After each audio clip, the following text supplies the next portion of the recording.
Now let us continue with this crusade against these worthless mutants and their enabling owners. After a few days of absence, what better way to return than with a rant? Now, another woman was killed by her own dogs. These were pit bulls. They were being held in quarantine for a biting incident. And this lady went to visit the dogs, and she was allowed to walk the dogs in an enclosed area at the facility, and the dogs killed her. Now, this is no surprise. It is not the first time that a dog, especially pit bull, turned on its owner. But shortly before I read this report, I had read this article titled "Why Dogs Turn on Their Owners." It quotes the words from a very accomplished dog behavioral expert, Dr. Richard Polsky. And he described the same scenario that this woman was in and what could have caused the attack. He mentioned redirected aggression, but he put a sort of a twist on it, made it sound even more unreasonable and unacceptable. Says one possibility is that while the woman was walking the dogs, something out of the ordinary happened. For instance, the dogs sensed prey, like a rabbit or squirrel, and tried to go after it. And the woman interfered, and while the dogs were going after the prey, instead they redirected their aggression towards her. Right? The dogs may have been thwarted in doing something, got frustrated, and turned around and attacked the owner. End quote. In other words, a dog nut has two choices. Allow the dog to attack whatever it wants to attack, or intervene and risk being attacked themselves. How does the presence of such a creature benefit society? This is for all you dog behaviorists and all you so-called professionals in the veterinary field. How does this protect the health of the public, as your oath states? If these are the only two options available, then the most reasonable option is to not be in possession of such a dangerous creature. Any veterinary professional who fails to advise people to not own dogs is going against their own oath, and actually assumes some of the blame for all dog attacks in this country. Now, Dr. Polsky has a PhD in animal behavior, over 30 years of experience, extensive experience in courtroom testimony. His qualifications are said to set him apart from other self-titled animal behavior experts. So Dr. Polsky is a doctor among doctors, an academically trained dog bite expert.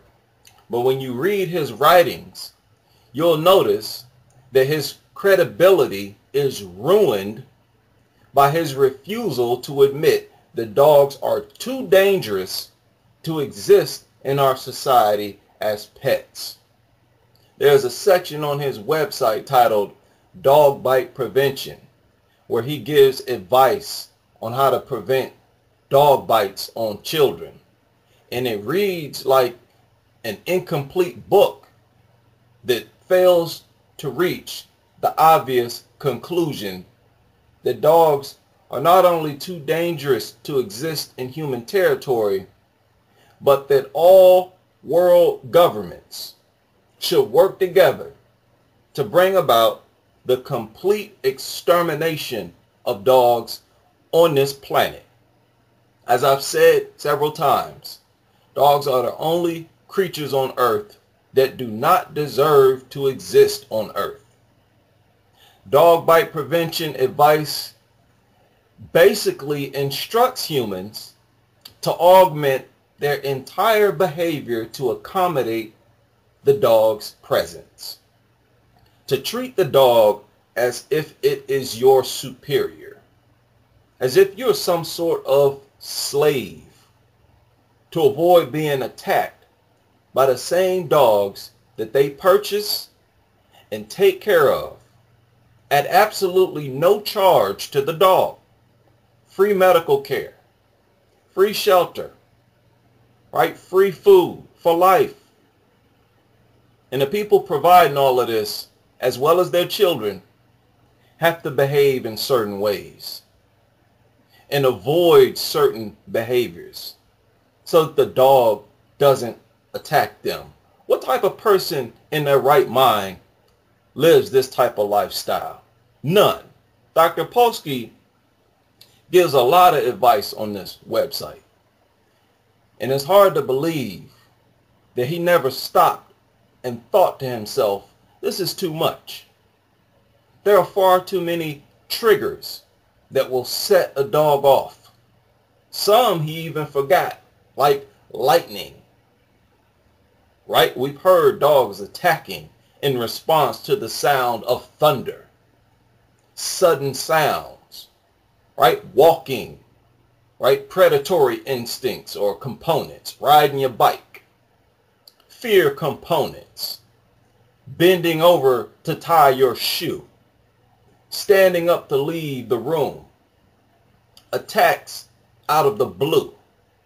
For an educated professional to fail to reach the conclusion that dogs are too dangerous to be pets is a massive disservice to society, and it undermines the purpose of their profession. And again, I maintain an open challenge to any professional, any dog behaviorist anywhere who wants to challenge the content of my videos. Make it in written or video format. I will upload it to this channel and respond to it. Now, these people are supposed to know dogs better than everybody else. They go to school and they discover, a million triggers that could send a dog into attack mode. And then they continue to support dog ownership. Dog behaviorists and other professionals are partially responsible for all dog attacks in this country because of their education, more so than the uneducated people, because people rely on the experts for proper guidance. But dog behaviorists and others are always dog lovers themselves before college, before high school. So they go into these professions with a bias already prefixed, totally incapable of giving sound advice. If public and child safety requires the complete removal of dogs, the professionals themselves will work harder than anyone else to conceal that requirement. They hide it behind advice to not look at dogs. Don't breathe around dogs. Don't bend over. Don't stand up. Don't move. Don't make a sound, and everything will be all right. You can have a new furry family member. The absence of people questioning this type of ridiculous expert advice demonstrates the amount of trust that people put into the opinions of experts, people with masters and doctorate degrees. They don't expect you to mislead them or to refuse to give them the best advice or the best solutions. That is exactly what the entire veterinarian professional world does. Misleads people, misinforms them, fails to inform them. because the only solution that will save 7 to 10 million kids alone from being bitten is the illegalization of dogs of all sizes, because a dog of any size is still able to inflict life-threatening damage to toddlers and infants. They should all be pulled, just like a toy that would randomly attack or kill kids and babies would be pulled from the shelves.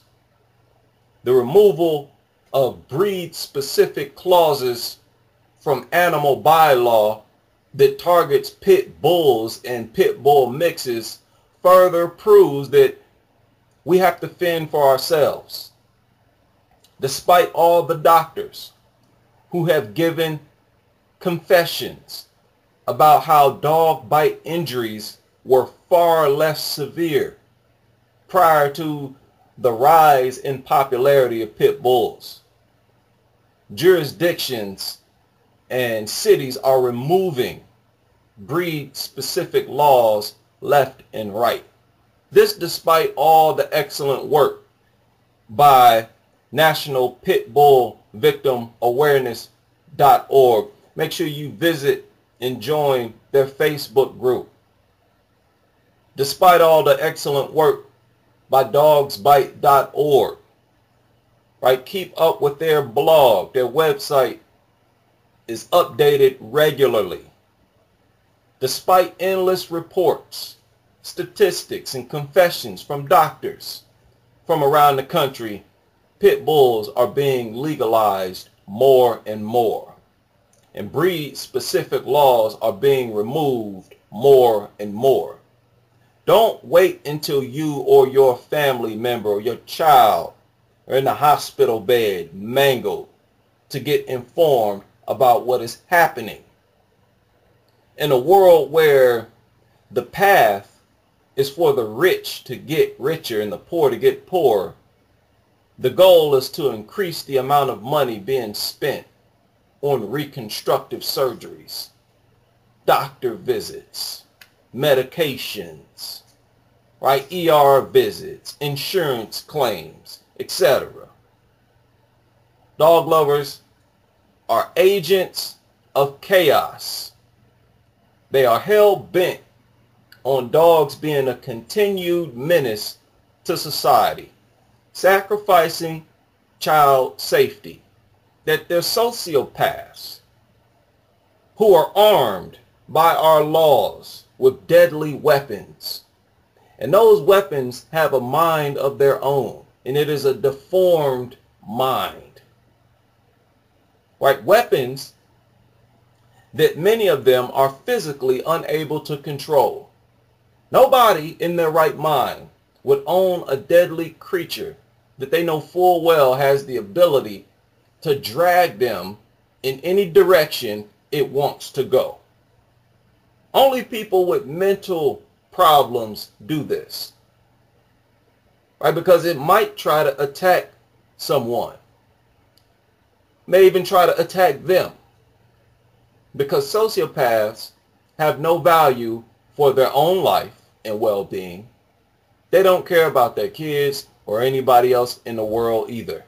And they flaunt the fact that they don't care by uploading photos and videos of themselves laying their kids and babies next to and on top of these worthless mutants.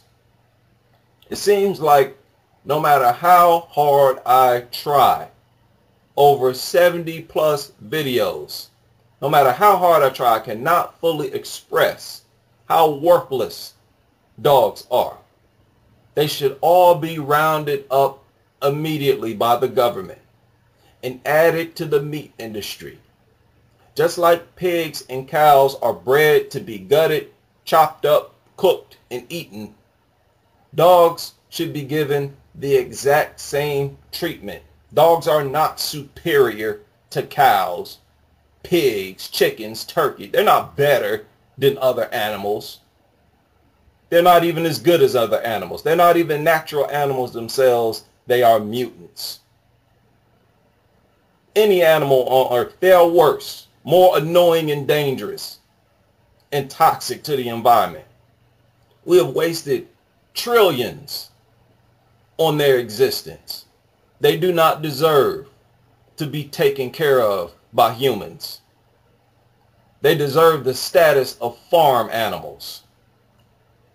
Right? Over the past 40 years, over 600,000 kids have needed reconstructive surgery. Over 20 million have needed emergency care treatment. And over 100 million kids, I'm just talking about kids, have been bitten. All in the past 40 years. All innocent, helpless victims. Dogs do not deserve love. They do not deserve affection or the shelter of our homes or any other facility that we build. They do not deserve to be fed by humans. They do not deserve anything. And the most disgusting creatures in this scenario are the dog nuts who believe they do and actually provide for them and project dogs as morally superior to humans and as more worthy of love than their own kids, projecting dogs as a blessing to our society.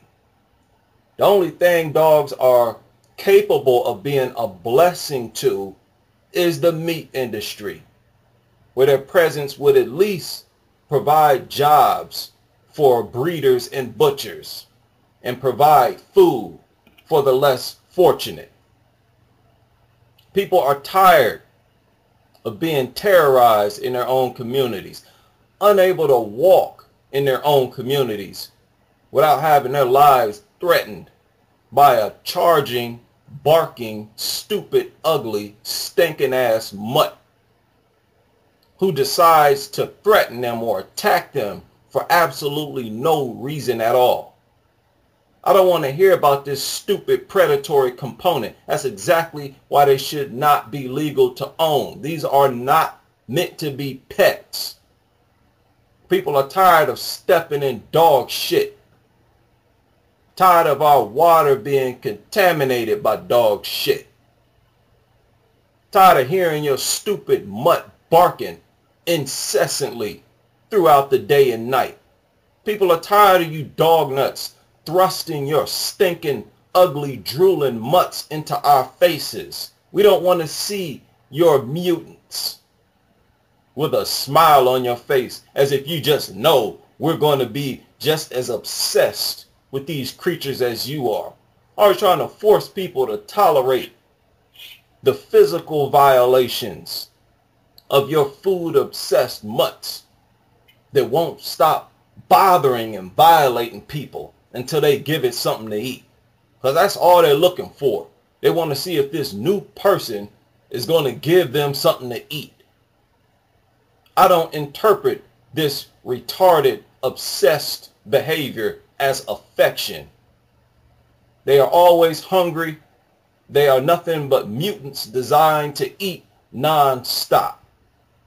People are sick of you dog nuts trying to force dogs into our stores and restaurants, schools, hospitals, dentist offices, and every other place where humans congregate to shop and eat and obtain medical assistance, surgery procedures. The hell we need a mutt in there with us for?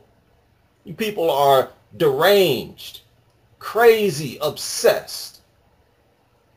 We're sick of you weirdos trying to place dogs at the center of everything, assuming that everybody is as obsessed with dogs as you are.